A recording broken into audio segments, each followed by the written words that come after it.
Alors le policier chauffard écope de 15 mois avec sursis. Alors l'agent de police qui avait été flashé de Lavaux l'année dernière à 150 à l'heure sur la route du Désalé, ce policier il a expliqué que ce tronçon des Allées c'était le seul endroit où il aurait pu gagner un peu de temps pour se rendre le plus vite possible au chevet de sa mère, dont il craignait qu'elle ne décède. En fait il était ni en service ni en mission, puis il s'est fait flasher par un collègue à 150 km/h. En plus, la photo montre que sa voiture était en train de terminer un dépassement peu avant la fin de ce tronçon, roulant à gauche de la ligne de sécurité, en faisant courir, bien entendu, un grand risque d'accident, non seulement au véhicule qui dépassait, mais aussi à celui qui aurait pu arriver en sens inverse. Alors là, les barèmes fixés par la Via Sicura, ils sont très clairs. C'est au moins 1 an de prison, 2 ans de retrait de permis et minimum 120 jours amende. Et puis ça ne souffre en principe d'aucune discussion possible. Ça, c'est jusqu'au moment où le tribunal fédéral rappelle aux juges qu'ils doivent aussi considérer la prise de conscience du contrevenant au moment des faits. Et puis dans le cas présent, le tribunal a acquis la conviction absolue que le prévenu a enfreint intentionnellement la loi en un lieu qu'il connaissait bien, car il faisait partie de son territoire d'intervention. Il a infligé à ce chauffard, pas tout à fait comme les autres, 15 mois de prison avec sursis pendant 2 ans pour violation grave qualifiée de la législation routière.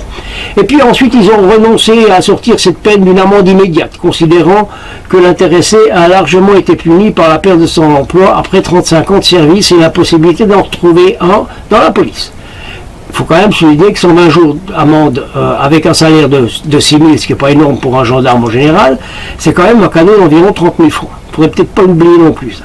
Un cas similaire dans le canton de Neuchâtel, un conducteur a dépassé une voiture en franchissant la ligne blanche continue, puis il a poursuivi sa route pour être flashé par un radar à 150 à l'heure, même pareil sur un tronçon de 80 km/h.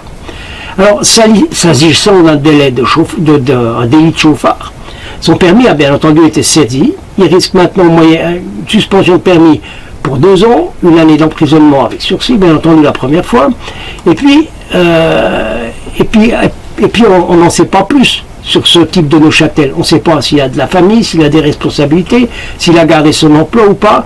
Et je me demande vraiment quoi, ça le rend très différent du policier d'au-dessus, que je plains aussi, 35 ans dans la même boîte, et puis on est jeté comme un morceau de vieux papier, c'est quand même raide, quoi.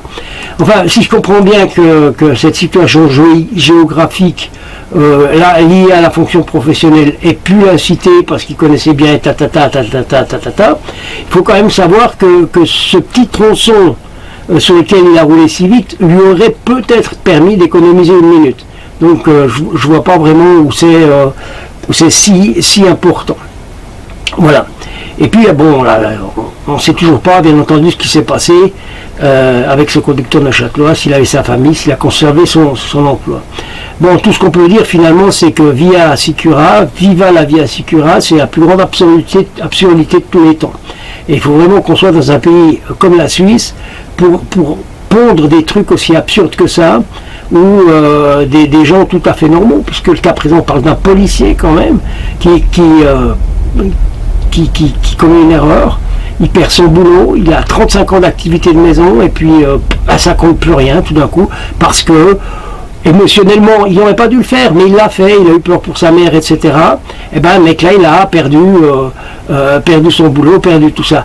Ce qui m'énerve en plus, c'est que justement parce qu'il est policier, on lui fait économiser 30 000 francs. Ça, c'est pas tout à fait juste non plus, parce qu'il ne faut pas qu'il y ait 2 poids 2 mesures. Je veux dire, si on décide tout d'un coup que parce qu'il est médecin, et puis qu'il connaît bien la route qu'il utilise, ou qu'il est boulanger, livreur, facteur, n'importe quoi, et qu'il connaît bien entendu la route où ils sont, alors on doit être plus indulgent, mais alors il faut que ce soit pour tout le monde. Voilà, ça c'est ce que moi je voulais dire à ce sujet-là, ça m'énervait un peu, quoi.